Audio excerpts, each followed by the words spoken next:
আসসালামু আলাইকুম এভরিওয়ান, সবাই কেমন আছেন? আশা করি সবাই ভালো আছেন। আমিও আপনাদের দোয়া ও ভালোবাসায় অনেক ভালো আছি।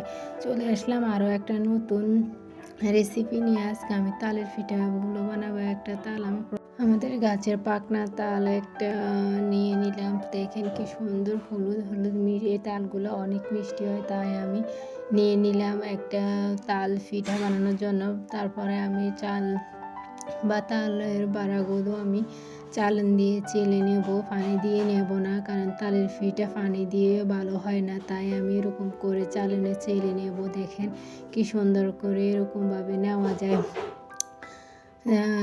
সবগুলো আমি এরকম করে চেলে নিয়েছি। দেখেন অনেক সুন্দর হয়েছে, হলুদ হলুদ। এই তালগুলো অনেক মিষ্টি হয়।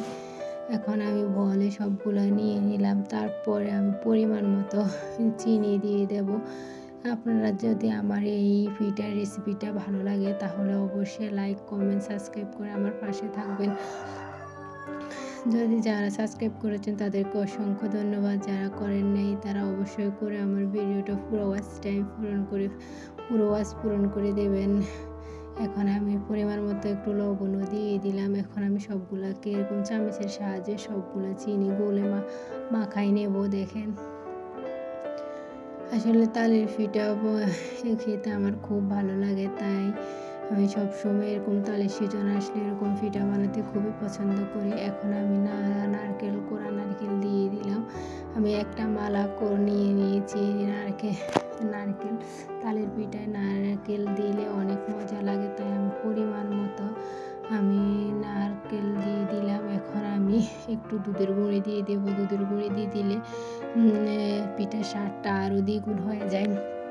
আপনারাও চাইলে আমার মতো করতে পারবেন। কে কীরকম করেন তা তো জানি না। আমি এরকম করে তালের পিঠা বানাতে খুবই স্বাচ্ছন্দ্য বোধ করি। এখন আমি চামচের সাহায্যে সবগুলো দুধের গুঁড়ি মাখাই নিতেছি। দেখেন চিনিও গলে যাবে এরকম করে নিলে।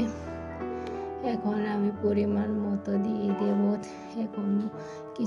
এখন আমি কিছু আটা দিয়ে দেব। আটা দিলে একটু পিঠা নরম হয়। তারপরে আমি আটা আর চালের গুঁড়ি দিয়ে দেব, মানে চালের গুঁড়ি আর আটায় মিক্স করে একসাথে নেব।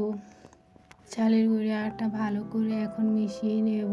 দেখেন চামচের সাহায্যে আমি সবগুলো নিতেছি, কিন্তু সবগুলো তো আর মাখানো যাচ্ছে না, তাই আমি হাতের সাহায্যে ভালো করে মাখাই নিতেছি। দেখুন আমার মাখানো হয়ে গেছে। এখন আমি 10 মিনিট ভিজিয়ে রাখবো যাতে সবগুলো ভিজে যায়। দেখেন আমার ডোটা কত সুন্দর হয়েছে। দেখেন সফট হয়ে গেছে আমার ডোগুলো।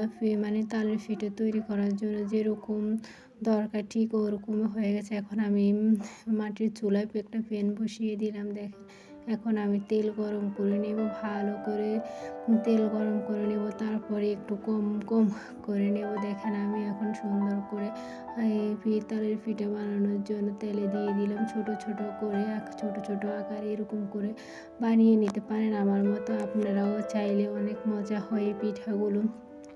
আমার পিঠা বানাতেও খুবই ভালো লাগে। দেখেন আমি এরকম পিঠা বানাতে খুবই পছন্দ করি। যদি আমার এই পিঠা বানানোর রেসিপিটা আপনাদের একটু ভালো লেগে থাকে বা আপনাদের উপকারে আসে, তাহলে অবশ্যই আমার ভিডিওগুলো দেখবেন। আপনাদের জন্যে বা আপনাদের ভালোবাসা পাওয়ার জন্যে আমি এই ভিডিওগুলো করি।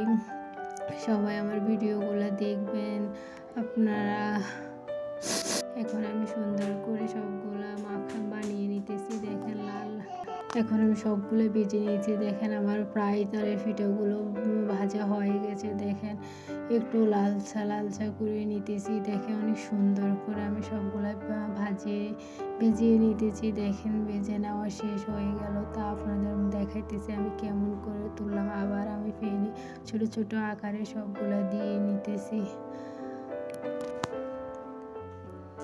এরকম করে নিতে আমার খুব ভালো লাগে। যদি আমার এই ছোট ব্লগটি আপনাদের ভালো লাগে পিঠার এই রেসিপিগুলো, তাহলে অবশ্যই আমার ফুল ভিডিও আপনারা দেখবেন। অবশ্যই লাইক, কমেন্ট, সাবস্ক্রাইব করে থাকবেন।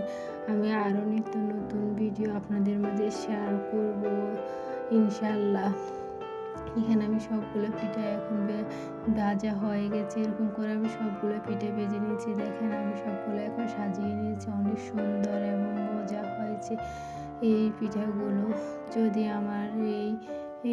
আমার এই পিঠা বানানোর রেসিপিটা ভালো লাগে তাহলে অবশ্যই আবারও বলতেছি, অবশ্যই আপনারা লাইক কমেন্ট সাবস্ক্রাইব করে আমার পাশে থাকবো। আর কেমন হয়েছে আমার এই পিঠা বানানো, তালের পিঠা বানানো, অবশ্যই আমাকে কমেন্ট বক্সে আপনারা বলবেন। সবাই ভালো থাকবেন। আসসালামু আলাইকুম। আমি আবারও আসবো নতুন একটা রেসিপি।